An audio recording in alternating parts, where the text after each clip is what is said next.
ATM으로 진짜 뽑아서 주시는 분들이 있어요. 왜냐면 이게 세무조사 케이스 하나가 뭐가 있었냐면요. 990만 원씩 100번 뽑아서 자녀한테 전세금으로 준 거예요. 9억 9천 원. 아니, 손주는 보고 싶은데 자녀 결혼 안 한다고 말만 하지 마시고 증여해 주셔야 될 것 같아요. 제 생각에는.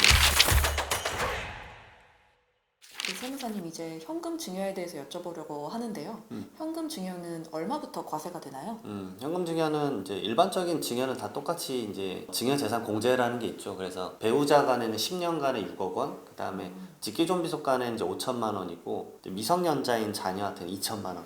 사실 그 액수 좀 높지는 않아요. 배우자 빼고는 사실 그래 높진 않고, 그 다음에 기타 친족이죠. 뭐 그 다음에 형제나 뭐 이런 과정은 10년간 1천만 원 가능합니다. 제가 알기로는 그 5천만 원까지는 비과세가 된다 이런 얘기를 들었던 것 같은데 그게 맞는 건가요? 네, 맞습니다. 비과세라기보다는 증여재산 공제가 5천만 원까지 되니까 세금을 계산할 과세 표준이 안 나오는 성년일 때 그러게 딱 계산이 되는 겁니다. 네.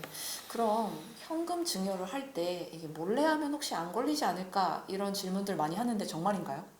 진짜 많이 물어보시는데 사실 제가 항상 말씀드리는 게, 제가 예를 들어서 제가 국세청에 들어가서 이거 잡으면 거기에 대해 성과금 준다 그러면 안녕하세요. 다 잡을 수 있을 것 같아요. 솔직히 말하면. 예. 사실은 잡는 게 어렵진 않은데 네. 그거가 이제 애매한 거죠. 예를 들어서 그걸 현금을 줬는데 그게 이제 생활비로 정말 쓰였는지 안 쓰였는지를 과세관청이 다 바로바로 알긴 어렵잖아요. 네. 그러니까 제가 뭐 예를 들어서 아들한테, 뭐 딸한테 50만 원을 줘요. 네. 근데 그 50만 원이 알고 봤더니 뭐 생활비야. 뭐 500만 원을 보내줬는데 알고 봤더니 그 대학교 등록금이에요. 뭐 이런 거일 수 있잖아요. 네. 그러니까 모든 내역을 다 들여다보진 않고, 그 다음에 개인정보이기 때문에 다 들여다볼 수도 없어요. 근데 이제 상속세 때 걸려요. 상속세 때는 무조건 이게 세무조사를 하거든요. 네. 그러면 그 10년간의 피상속인과 상속인들의 계좌 내역을 다 봐요. 그때 확인이 되는 거예요. 그럼 10년 내에, 돌아가시기 전에 10년 내에 거래 내역들이 주고받은 게 있는데, 그러면 과세관청이 그걸 바로 이제 추징을 하는 게 아니라 1억에 주고간 내역이 있는데 이 금액을 어떻게 쓰신 거냐, 그게 이제 사실 입증이 안 되면 증여로 볼 수밖에 없다. 그러게 이제 접근이 되는 겁니다.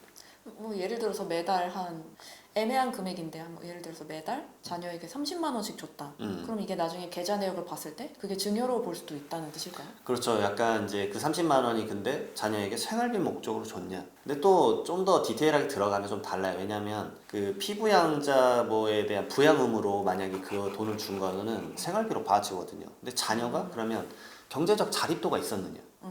수익을 창출하면 사실 생활비를 안 받아도 되는 거잖아요. 네. 그런 것들에 대한 디테일이 좀 달라서, 그리고 그 30만 원 정도는 사실 이런 거일 수도 있어요. 아버지가 예를 들어서 내가 거기 장례식장에 못 가게 됐으니까 너가 대신 갔다 와라. 뭐 그런 돈일 수도 있잖아요, 사실은. 네. 스토리는 짜기 나름이니까. 예. 그래서 과세관청도 그래 빡빡하게 안 해요, 사실은. 그래서 이제 대부분 기준점이 100만 원 이상. 100만 원 이상이요? 예, 어느 정도 잡아주시냐면 이제 물론 이제 그게 과세관청이랑 조사관님마다 달라요. 근데 웬만하면 100만 원. 그래서 100만 원 넘어가는 거에 대해서는 좀 소명해 주세요. 100만 원 이하는 그냥 생활비로 썼겠거니. 왜냐면 요즘 뭐 핸드폰도 100만 원이니까. 네. 그렇잖아요. 그래 좀 기준점 잡습니다. 약간 유도리 있게 진행이 되는 부분인 것 네, 같네요. 맞습니다. 네, 그러면 혹시 ATM기로 뽑을 때는 문제가 없을까요? ATM으로 진짜 뽑아서 주시는 분들이 있어요. 왜냐면 계좌이체 내역은 그렇잖아요. 여기 네. 아버지가 아들한테 준 내역이 딱 서로 상호대차로 뜨니까. 네네. 그러니까 아버지가 돈 빼서 주면 안 걸리겠지라고 생각을 하세요. 근데 이게 세무조사 케이스 하나가 뭐가 있었냐면요. 990만 원씩 100번 뽑아서 자녀한테 전세금으로 준 거예요. 9억 9천 원. 노력하신 거예요. 제가 봐도 노력하셨어. 네. 근데 노력하셨네요. 걸렸어. 아. 예, 왜냐면은 이제 그럼 CCTV를 보냐 막 그런 게 아니라 계속 반복적으로 그 돈을 일반인이 뽑을 일이 사실 없어요. 그리고 그걸 생각하셔야 돼요. 돈, 현금을 주는 거는 상관이 없는데 대한민국 사회 구조 내에서 현금을 지출하는 게 생각보다 어려워요. 생각해 보시면 현금 마지막으로 쓴 게 언제인지 기억해 보십시오. 100만 원 이상의 현금을 마지막으로 쓴 게. 기억이 없으실 거예요, 몇 년간. 거의 없으실 거예요. 네. 네. 왜냐면 예를 들어서 그거 9억 9천을 이제 전세금으로 써서 이제 걸린 건데, 그러면 첫 번째로는 그 자녀가 경제적 능력이 없었는데 갑자기 전세집에 들어갔는데 9억 9천을 전세 계약을 맺은 거예요. 그러면 이게 말이 되냐? 그 자녀가 5년간 번 거는 고작 1, 2억인데 9억 9천만 원짜리 전세집을 어떻게 들어갔냐? 계약을 어떻게 했고 계약금을 어떻게 준 거냐? 이게 말이 안 되는 거죠. 그리고 전세금을 받는 분 입장도 생각해 보시면 되게 부담되실 거예요. 9억 9천을 현장에서 받는다? 생각해 보면 되게 부담스러워요. 그렇게 뽑아본 적이 없어서 네, 모르겠네요. 그렇죠. 5만 원권이 몇 네. 장이죠? 5만 원권이 이제 네. 수도 없이 쌓여야 되기 네. 때문에. 거기다가 예를 들어서 그러면 차를 사자 막 이런 생각하실 수도 있어요. 1억짜리 차들. 근데 뭐 물론 이제 다양한 거래 방식이 있겠지만 1억 원의 현금을 가지고 만약 자동차 그 거래하러 갔다고 쳐봐요. 그럼 거기서도 이 돈이 어디 블랙마켓에서 온 돈일지 모르니까 계좌로 이체해 주십시오. 왜냐면 그걸 현금으로 받으면 받았다가 그 다음에 나 1억 5천 줬는데 5천 돌려줘 막 그런 불상사가 생길 수 있잖아요. 네. 그러니까 거래 내역을 명확하게 하고 싶은 그 돈을 받는 사람도. 그러니까 생각보다 현금을 쓰기가 어려워요. 한국 사회에서는. 네, 그러면 현금 증여를 미리미리 주라는 얘기가 있던데 이거는 무슨 말일까요?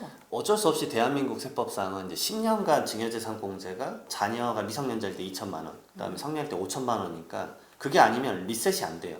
그럼 예를 들어서 뭐 태어나자마자 2천만 원을 줬어요. 그럼 2천만 원까지는 증여재산 공제가 돼서 세금이 안 나오는 거죠. 네. 근데 그 다음에 10년 이내에 재차 증여를 하면 예를 들어서 1억 원을 더 줬다고 해볼게요. 네. 그럼 1억 원에 대해서는 바로 증여세가 나와요. 합쳐서 계산하거든요. 10년 내에는. 그렇기 때문에 미리미리 주란 얘기가 뭐냐면 10년 증여재산 공제가 리셋되니까 시간과의 싸움이신 거예요, 오히려. 근데 대부분 어떻게 되냐면 태어나자마자 돈을 생각보다 못 줘요. 왜냐면은 그 자녀도 이제 나이가 그럼 30대쯤일 거잖아요. 네. 이제 아이가 이제 막 태어나면. 그래서 제가 좀 말씀드린 게 뭐냐면 조부모가 줘야 된다. 왜냐면 지금 대한민국 사회에서는 조부모 세대가 갖고 있는 재산이 대부분이다. 30대도 이제 막 결혼했는데 무슨 돈이 있어요. 오히려 그렇죠. 본인이 지금 전세나 뭐 집 구하는데 부모님한테 돈 빌리게 생겼는데. 네, 그렇죠. 예, 그렇기 때문에 이 조부모가 주면 사실 증여재산 공제까지는 어차피 똑같이 세금이 안 나오니까 네. 그 조부모님의 이제 자산을 좀 분산을 시켜라. 그래서 0살 때, 10살 때, 20살 때, 30살 때 이렇게 2천, 2천, 5천, 5천 네. 가장 기본적인 거예요. 그럼 한 1억 4천 되거든요. 그럼 0살 때부터 저는 말씀드려요. 그냥 해외 주식에서 배당 많이 나오는 걸로 주식 사라. 왜냐면 주식 상승한 거는 그 손주가 결국 가져가는 거잖아요. 네. 자산가치 상승분은. 그러게 되면은 한 30살까지 4%의 물가 상승률 반영하면 이 쭉쭉쭉 이자가 올라가잖아요. 쌓이면은 한 2억 한 4천만 원 정도 돼요. 근데 최근에 제가 결혼정보에서 통계 보니까 결혼 정년기 나이가 32살, 31살이고 결혼 평균 비용이 2억 4천 정도 되더라고요. 그러니까 물론 이제 시점이 지금부터 하면 또 30년은 다르겠지만 네. 약간의 저는 그래서 이게 좀 말씀드리는데 마중물을 좀 줄 수 있다 자녀에게. 근데 대부분 언제 주시냐면요. 자녀 결혼하거나 취업하면 허겁지겁 줘요. 네. 그럼 허겁지겁 때려 맞는 거거든요. 그래서 미리미리 좀 줘라 제가 말씀을 드려요. 경제적 자립을 미리미리 주고 경제적 교육도 좀 시켜라. 그리고 이거를 또 말씀드린 이유가 이거 들으시는 분들이 또 그 얘기를 하세요. 아니 주면 애들 효도도 안 하고 뭐 안 된다 버릇 나빠진다 하시는데 네. 제가 선생님이 가지고 있는 모든 재산을 주라는 게 아니다. 약간씩은 줘야 되는 게 마중물을 주라는 게 이미 지금 대한민국 사회는 누구나 알지만 노동의 속도가 이 자본의 속도를 못 따라가잖아요. 근데 한국의 상속세가 웃기지만 돌아가신 분 피상속인들이 80대 이상이 50%가 넘어요. 그리고 70대까지 합치면 75%가 넘거든요. 78%나 되기 때문에 그 노노상속이라 그래서 노인이 노인 상속해줘요. 네. 네. 그래서 상속인분들 나이가 환갑이 의외로 많습니다. 그럼 예를 들어서 가정을 해볼게요. 이분이 돌아가셔서 상속인 60대 노인에게 300억 재산이 상속되면 상속세가 한 140억 나오거든요. 그럼 160억이 남은 거잖아요. 근데 이분이 상속세 조사 끝나고 하는 말이 그거예요. 그럼 나 죽으면 상속세 얼마 내냐고. 그럼 160억 남은 거에서 상속세 또 가죠? 네. 그럼 50%의 세율이니까 한 70억 내실 거예요. 그러면 그 다음 세대는 110억만 가는 거예요. 두 세대 거치면. 네. 그러니까 상속세가 이게 무섭기 때문에 미리미리 증여를 하라는 얘기가 첫 번째로 이제 증여하고 나서 10년 내에 증여 합산된다 했잖아요. 네. 네. 상속도 마찬가지예요. 증여하고 나서 10년 이내에 피상속이 돌아가시면 상속재산 이걸 다시 얹어서 계산해요. 근데 상속인은 10년인데 상속인 이외이자는 5년이에요. 상속인 이외이자에서 대표적인 게 손주. 손주 좀 주라. 아들 원래 자식 새끼들 밉잖아요. 근데 손주는 안 미워요. 네, 손주는 예쁘죠. 손주는 예뻐서 손주를 많이 줘요. 손주를 좀 줘라. 그 다음에 이제 사위 며느리. 사위 며느리 상속인 이외자거든요. 이분들은 5년이에요. 그러니까 내 건강 상태를 보고 10년 이내에 혹시나 안 좋은 일이 생길 수 있을 것 같으면 네. 사랑하시잖아요. 주세요. 그런 것도 있고 그다음에 자녀가 젊었을 때 받아야 저는 그 생각을 해요. 마중물이 있어야 그 불안감을 해소하고 뭐 하다못해 뭐 결혼도 하고 네. 사업도 해봐야 되는데 이게 40대 넘어가서 사업을 해가지고 한번 망하면 무너지시거든요. 네. 근데 20대나 30대 때는 마중물 좀 줘서 사업도 한번 해보고 하다못해 결혼할 때 결혼 자금도 필요하잖아요. 네. 만약에 결혼 자금이 없으면 결혼을 아예 생각을 안 해버리는 이제 사회이기 때문에 아니, 손주는 보고 싶은데 자녀 결혼 안 한다고 말만 하지 마시고 증여해 주셔야 될 것 같아요. 제 생각에는. 줄 거면 빨리빨리 줘라. 네, 이런 얘기였습니다. 근데 집을 살 때 또 저희가 차용증을 쓰게 되잖아요. 차용증 쓰는 법에 대해서도 좀 알려주실 수 있을까요? 그러니까 뭐 증여만 하면 증여세가 많이 나오니까 왜냐면 요즘 집값이 너무 비싸니까. 네. 그래서 이제 물어보시는 게 그럼 자녀한테 뭐 돈을 좀 빌려주겠다. 빌려주는 형태로 해서 차용증을 쓰고 싶다. 근데 차용증을 좀 허투루 생각을 하실 때가 있어요. 근데 첫 번째로 이제 말씀드리는 건 자녀가 경제적 그 능력이 있는가. 자, 이제 자녀가 이제 뭐 미성년자라고 해볼게요. 근데 뭐 미성년자인데 수익이 없어요, 전혀. 그러니까 네. 성년이어도 마찬가지예요. 수익이 없어요, 대학생이에요. 네. 근데 자녀한테 20억 빌려준다고 차용증 쓰시면 그 믿을까요? 안 믿죠. 네. 왜냐면 20억이 은행에만 넣어놔도 지금 이자율이 3%는 나올 거예요. 그럼 1년에 이자만 6천만 원인데 그걸 합리적 경제인이 포기하고 자녀에게 빌려준다? 이게 말이 안 되는 네. 거예요. 그리고 그거를 변제받을 수 있을까요, 과연? 경제적 능력이 없는데. 없죠. 네. 결국 그러면 과세관청에서도 이거는 차용 빌려준 거 아니다. 채무가 아니라 증여 아니냐라고 할 수 있어요. 첫 번째로는 자녀가 좀 경제적 능력이 좀 있고 나서 진행을 하셔야 된다. 두 번째로는 차용증을 꼭 쓰셨으면 좋겠어요. 그러니까 이게 세무조사 나오고 어떤 소명이 나왔을 때 그때 부랴부랴 써요. 그러면 늦죠. 왜냐면은 뒤늦게 쓰는 거잖아요, 사실은. 네. 그거 티가 너무 많이 나요. 사실 여기서 말씀 못 드리지만 이거 잡아내는 방법이 또 따로 있어요. 아, 네. 하나만 말씀드리면 어떤 기계에 이 종이를 집어넣잖아요. 네. 이게 몇 년에 생산된 종인지 나와요. 오, 어떻게 네. 나와요? 그런 게? 그런 기계가 있어요. 이게 신기해요. 뭐 어떤 제작 방법이나 그런 어. 것들이 등록이 돼 있어서 그러니까 허투루 생각하지 마세요, 진짜로.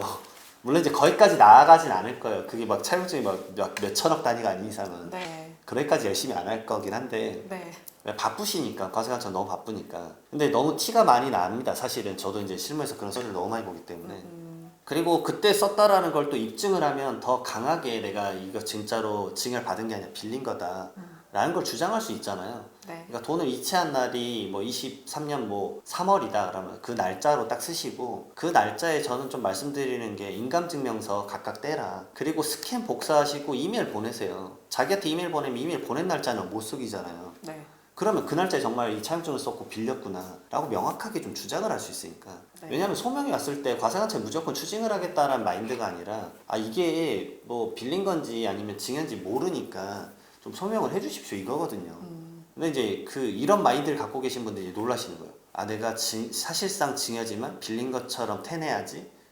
그러니까 제가 말씀드리지만 진짜 빌려준 거라고 가정을 하고 지금 말씀을 드리는 거예요. 빌려준 척을 하면서 증여로 접근하지 마시라 그 말씀을 드리는 거죠. 그리고 거기에 따라서 이제 이자도 주셔야 돼요. 법정 이자율이 원래 이제 정해져 있는 게 뭐냐면 4.6%예요. 그러니까 4.6%와 실제 줬던 이자의 차이가 연에 1,000만 원 이상 차이가 나면 그거에 대해서도 원래 증여세를 때려요. 그러니까 너무 싸게 이자를 매겼다라는 얘기죠. 그러면 1,000만 원이 딱 되는 금액이 얼마냐면 2억 1,700만 원이거든요. 네. 그럼 4.6%하면 딱 1,000만 원 정도 나와요. 네. 그럼 또 항상 그러세요. 그럼 2억 원까지는 차용증에 이자가 없어도 됐다라고 생각을 하세요. 합리적 경제에는 이자를 받는다니까요. 그러니까 무조건 이자를 조금이라도 넣으시는 게 맞다. 그 원래 거기 이자에 대해서 이자 소득세에 대한 원천 징수도 원래 하셔야 돼요. 네, 원래 27.5%의 원천 징수를 매달 해야 돼요. 저한테 맡기는 자산 가부는 27.5%를 매달 하세요, 진짜로. 왜냐면 그분은 오히려 그걸 증여로 오해받으면 안 돼요. 빌린 금액이 너무 크기 때문에 증여세가 너무 크게 나와요. 그리고 실질적으로 갚고 계시고요. 그러니까 정말 형태를 이제 허투루 하지 않으셨으면 좋겠다. 그래 말씀을 드립니다.